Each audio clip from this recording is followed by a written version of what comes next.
বিহারে এনডিএর আসন রফা চূড়ান্ত। নভেম্বরের বিধানসভা ভোটে 101টি করে আসন ভাগাভাগি বিজেপি এবং নীতিশ কুমারের জেডিইউর। চিরাগ পাসওয়ানের এলজেপির জন্য ছাড়া হয়েছে 29টি সিট। জিতন রাম মাঝির হ্যাম এবং উপেন্দ্র কুশওয়াহার আরএলএম এর জন্য 6টি করে আসন। দফায় দফায় বৈঠকের পর রবিবার সিটের হিসেব নিকেশ চূড়ান্ত করে এনডিএ। চিরাগের চাপে আসন সমঝোতায় এনডিএ। বিহারে গতবারের চেয়ে কম আসনে লড়াইয়ে রাজি বিজেপি এবং জেডিইউ। 2020-তে 115টি আসন লড়াই করেছিল জেডিইউ। বিজেপি লড়ে 110টি সিটে। এবার দুই দলই লড়বে 101টি করে আসনে। চিরাগ পাসওয়ানের এলজেপির জন্য ছাড়া হলো 29টি আসন। 2020-তে 7টি আসনে লড়াই, যার মধ্যে 4টি আসন পায় হিন্দুস্তানি আওয়াম মোর্চা বা হ্যাম। এবার আরও কম আসন পাওয়ায় অসন্তোষ প্রকাশ হ্যামের প্রধান জিতন রাম মাঝির।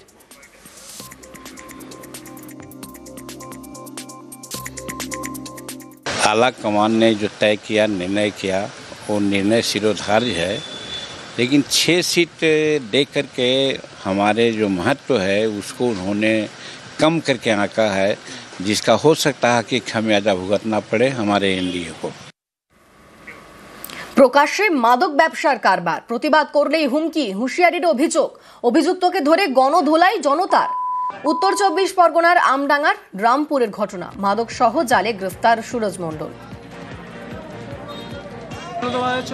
হিরোইনের ব্যবসা করে এখানে, দীর্ঘদিন ধরে ব্যবসা করছে।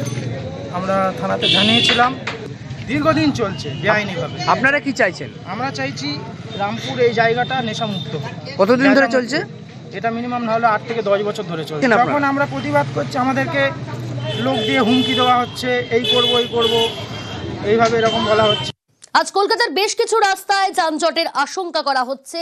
বেশ কয়েকটি মিছিলের জন্যই যানজটের আশঙ্কা। আগে থেকেই সতর্ক করলো কলকাতা পুলিশ। কি বলা হলো কলকাতা পুলিশের তরফ থেকে, আরো ডিটেইল জানাবে সুদীপ্ত রয়েছে আমার সঙ্গে। সুদীপ্ত,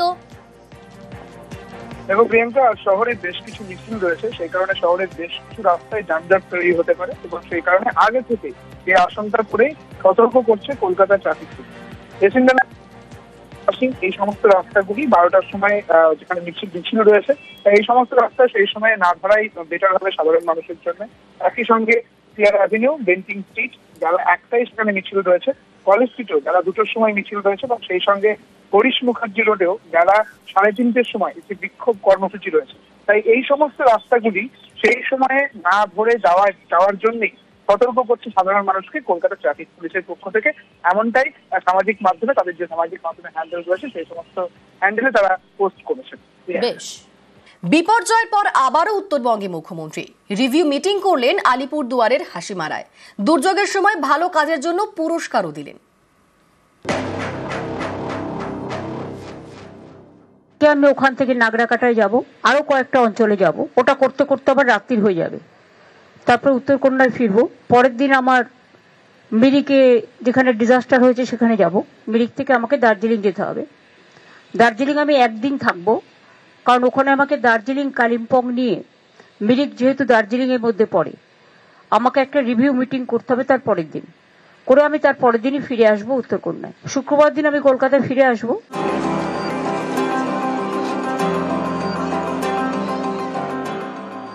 সোমবার গিয়ে বুধবার ফিরেছিলেন, তারপর আবার রবিবার বিপর্যস্ত উত্তরবঙ্গে মুখ্যমন্ত্রী।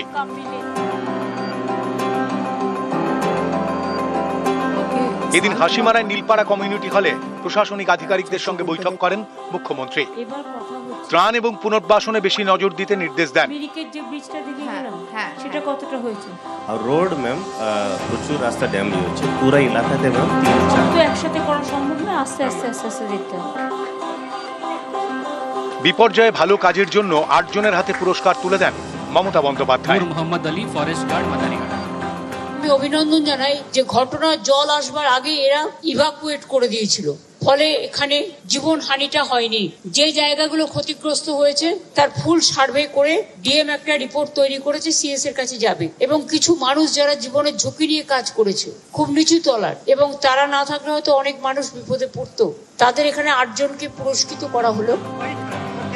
আলিপুরদুয়ারের হাসিমারায় সুভাষিনী চা বাগান তোরসার স্রোতে ভয়ঙ্কর ক্ষতিগ্রস্ত হয়।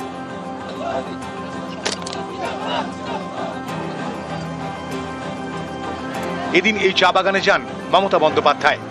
চা শ্রমিকদের হাতে তুলে দেন ত্রাণের জিনিসপত্র।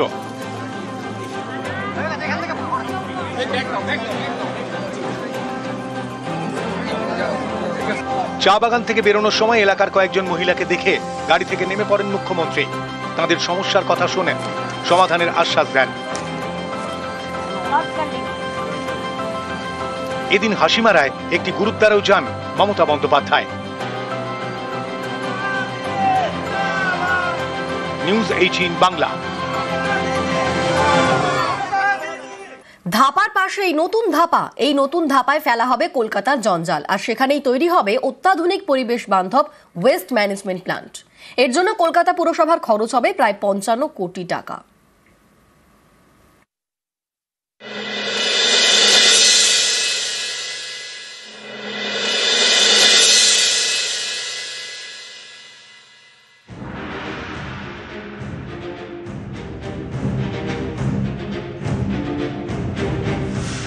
ধাপা জঞ্জাল জমতে জমতে যেন পাহাড়।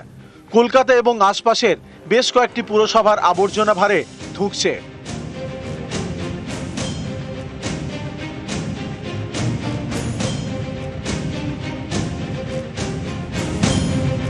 পরিস্থিতি এমনই যে জঞ্জাল ফেলার জন্য নতুন জায়গা চাই, তাই ধাপার পাশেই এবার নতুন ধাপা।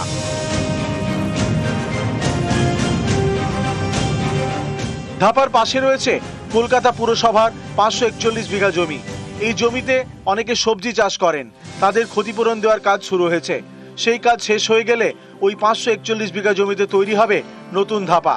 তারা আগামী দিন চাষ করতে পারবে না বলে মানবিক দৃষ্টিভঙ্গি থেকে তাদেরকে আমরা একটা কম্পেনসেশন দিচ্ছি, এবং সেই কম্পেনসেশন তারা ইতিমধ্যে গ্রহণ করা শুরু করেছে, আমরা দেওয়া শুরু করেছি, এবং কিছুদিনের মধ্যেই সকলকে কম্পেনসেশন দিয়ে আমরা সেই জমিতে যেই পারপাসে সেই জমিটা নেওয়া, যে উদ্দেশ্যে নেওয়া, সেই কাজটা শুরু হয়ে যায়।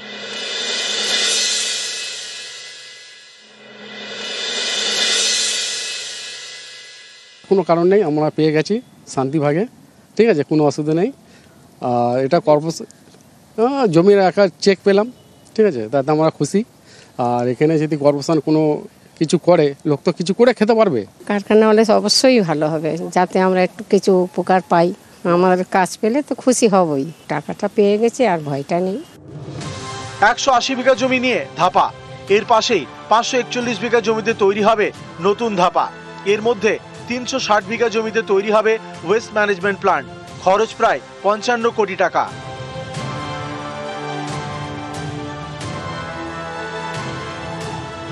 নতুন ধাপায় তৈরি হবে bio CNG plant, power plant, জৈব সার, বায়োমেডিক্যাল ইউনিট। কলকাতা পুরসভা চায় বাড়ি বাড়ি থেকে পচনশীল এবং অপচনশীল বর্জ্য আলাদাভাবে নিতে, তারপর সেই বর্জ্য যাবে নতুন ধাপায়, সেখান থেকে ওয়েস্ট ম্যানেজমেন্ট প্ল্যান্টে। ওইটা ধাপাতে আমাদের তো এখন ওই পাহাড় হবে না বা ওই ভাগাড় হবে না, এখন প্রসেসিং প্ল্যান্ট, অর্থাৎ যে নোংরাটা যাবে সেটা প্রসেস হবে, হয়ে ড্রাই ওয়েস্ট আলাদা, ওয়েট ওয়েস্ট আলাদা, সেটাকে প্রসেস করে সেটা আপনার হয়ে যাবে এইসব ফার্টিলাইজার প্ল্যান্টে চলে যাবে। সেইটার জন্য যে প্রসেসিংয়ের যে জায়গাটা আমাদের, এটা আমরা টেন্ডার করছি, করে ওটাকে প্রসেসিং প্ল্যান্টগুলো করব। প্রাচীর দেওয়ার কাজ শুরু হয়েছে, এখানেই হবে নতুন ধাপা। আসলে নতুন ছোট ছোট প্ল্যান্ট প্রক্রিয়াকরণের, যেখানে আর ময়লার পাহাড় নয়, থাকবে নতুন নতুন প্ল্যান্ট, পরিবেশ বান্ধব ধাপা তৈরি হবে। ক্যামেরায় রাজীব সিংয়ের সঙ্গে বিশ্বজিৎ সাহা, নিউজ 18 বাংলা।